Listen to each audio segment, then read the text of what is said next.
혹시 멜 깁슨의 아포칼립토라는 영화를 보신 적 있으신가요? 이 아포칼립토라는 영화는 마야 문명을 배경으로 하고 있죠. 멜 깁슨의 영화답게 피가 튀기고 잔인한 그런 장면들이 많이 나오는데요. 그 중에서도 가장 기억에 많이 남고 잔인한 장면이라고 할 수 있는 것이 바로 인신공희와 관련된 장면일 것입니다. 인신공희를 하는 이 장면은 기록에 의거해서 사실적으로 묘사가 되고 있는데요. 실제로 사람들이 이제 칼다리를 이렇게 잡은 상태에서 사제가 흑요석 칼로 가슴을 찔러서 바로 심장을 꺼내게 됩니다. 그럼 바로 꺼낸 심장이기 때문에 이제 팔딱팔딱 뛰게 되고 이것을 이제 태양에게 제물로 바친다라는 의미를 가지고 있는 행사죠. 그리고 영화에서 묘사된 것과 마찬가지로 시체는 바닥으로 던져지게 됩니다. 이 장면 자체도 되게 충격적이지만 이 장면을 촬영할 때 활용된 카메라 워킹도 저는 정말 놀랐는데 카메라의 시점이 목이 잘린 사람의 눈의 시점에서 보여진다는 겁니다. 그래서 목이 바닥에 탕탕 튀길 때마다 이 카메라의 시점도 탁삭삭 이렇게 바뀌는 모습들이 실제로는 불가능한 시점이지만 보는 사람으로 하여금 약간 오싹하게 만드는 그런 카메라 워킹을 사용하고 있죠. 자, 아즈테카에서 특히 이런 인신공희가 많이 이루어졌다고 합니다. 과거에는 이런 인신공희에 대한 기록이 주로 스페인에 의해서 쓰여졌기 때문에 후대의 일부 역사가들은 스페인군이 아즈텍 지역을 침략한 것을 정당화시키기 위한 일종의 명분을 만들기 위한 거 아니냐. 하지만 이 인신공희는 실제로 있었던 것으로 판명이 났습니다. 그 규모만 해도 엄청나는데 이 기록도 저는 사실 되게 좀 과장이 아닌가 싶은 생각도 있는데 기록에 따르면 가장 심한 경우에 3일 동안 8만 명을 이제 바쳤다라는 기록도 있습니다. 하루에 2, 3만 명을 죽였다는 이야기인데 좀 쉽게 믿기는 어렵죠. 물론 이거를 우리가 고지고대로 다 믿을 수는 없지만 생각보다 이 인신공희에 사용되는 재물의 수가 많았다는 것을 알 수 있죠. 아마 제사장이 매우 힘들었을 겁니다. 계속해서 심장을 뽑아야 되기 때문에 그래서 이 사제라는 사람은 심장을 꺼내는데 매우 숙련된 사람이라고 할 수 있겠죠. 자, 아즈테카족에서 이러한 인신공희를 왜 했을지에 대한 의문이 좀 남겠죠. 자, 일단 종교적인 관점에서 먼저 생각을 해보면은 당시 아즈테카족의 세계관은 우주도 영원하지는 않았다고 생각을 했습니다. 아즈테카족의 신화에 따르면은 그 당시에 있었던 태양이 4번의 태양이 이미 죽고 5번째 태양이라고 그들은 믿었다는 거죠. 이 태양이 계속해서 이제 존재하게 하기 위해서는 어떠한 에너지가 필요했고 그 에너지원을 이 사람의 심장에서 구했다라는 겁니다. 아포칼립토 영화에서도 재물을 바치는 과정에서 갑자기 일식 현상이 나타나게 되죠. 그래서 이제 재물을 바치는 것을 중단하게 되는데 뭐 실제로 그랬는지는 저도 잘 모르겠습니다. 하지만 어쨌든 이 인신공희라는 행사 자체가 이 태양과 관련이 있다는 것을 보여주는 하나의 장면이라고 볼 수 있겠죠. 자, 그리고 정치적으로도 이제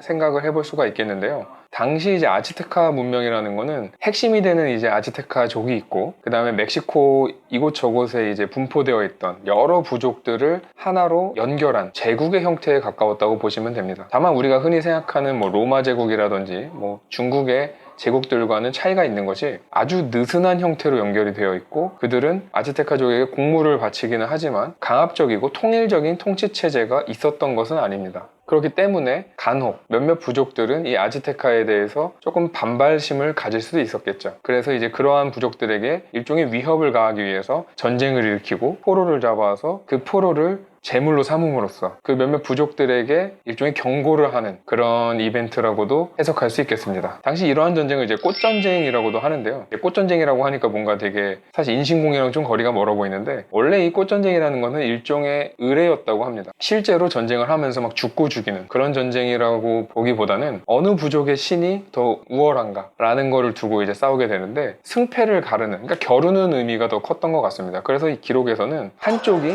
데리고 온 병사의 수가 더 많은 경우에 상대방 쪽에다가 병사를 빌려줌으로써 수를 맞춘 다음에 이제 전쟁을 하기도 했다라는 거죠. 그렇게 공평한 상황에서 이제 전쟁을 치러야지만 어떤 신이 더 우월한지를 제대로 판단할 수 있다라는 믿음이 있었기 때문입니다. 네, 너무 더 좋네. 이쪽 빼면 되죠. 맞지?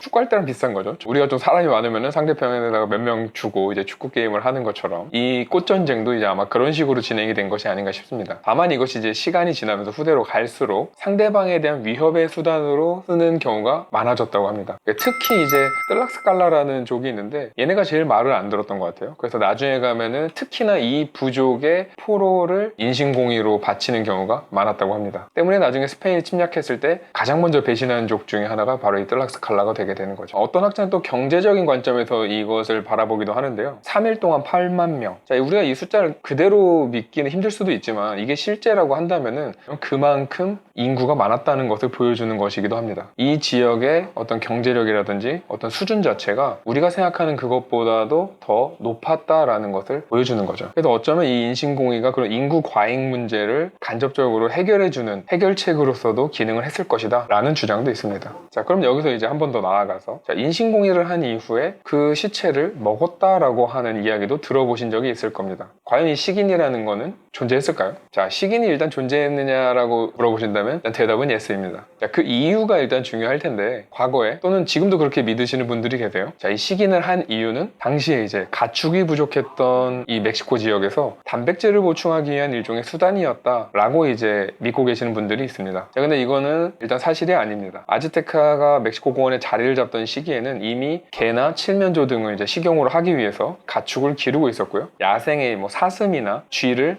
잡아서 이미 먹고 있었기 때문에 단백질이 부족해서 식인을 한다라는 것은 사실 좀 맞지 않는 해석이라고 생각을 합니다. 그리고 일단 이 식인이라는 것도 전체 계층에게 나타났던 거는 아닌 것 같고요. 상류층의 일부에게 있었던 행사로 보입니다. 자, 이 근거 중에 하나가 아즈테카가 이제 멸망할 때쯤 대기근이 찾아옵니다. 먹을 게 없었던 시기죠. 근데 이 시기조차도 사실 식인의 흔적은 발견되지 않는다고 합니다. 그러니까 만약 식인을 이 사람들이 즐겼다라고 한다면은 먹을 게 없는 시절에 그 식인이 더 횡행했어야 하는데 그렇지 않았다는 거죠. 자, 그럼 식인을 왜 했느냐? 아마도 이제 종교적인 의미가 클 것이라고 보는 겁니다. 인신공의를 한 이후에 그 시체를 먹는다는 행위는 그 신의 축복을 공유한다는 의미가 있었을 거라는 거죠. 그래서 일종의 신성한 그런 행사였기 때문에 여기에도 나름의 규칙이 있어서 그 포로를 직접 잡은 사람은 먹지를 못했다고 합니다. 왜냐하면 포로를 잡은 사람과 포로의 관계에서는 어떤 영혼의 교감 같은 게 존재하기 때문에 함부로 먹어서 안 된다라는 그런 규칙도 있었다고 해요. 그런데 이 식인이라는 문화가 유럽에서는 매우 야만스러운 행위로 이제 보였기 때문에 앞서 얘기했듯이 아즈테카를 멸망시키는 하나의 명분으로 작용을 하게 됩니다. 실제 이 라틴 아메리카에서 식인은 이제 널리 찾아볼 수 있는 풍습이었고 뭐 꼭 아즈테카에서만 나타나는 건 아닙니다. 다만 이제 그 이유에 대해서 우리가 좀 제대로 알고 갈 필요는 있겠죠. 자, 여기까지 제가 아즈테카의 인신공의에 대한 짤막한 이야기를 해드렸습니다. 자, 여기까지 봐주셔서 아주 감사합니다. 다음에 또 재밌는 얘기로 제가 찾아오도록 할게요. 그리고 잊지 마세요. 구독과 좋아요. 감사합니다.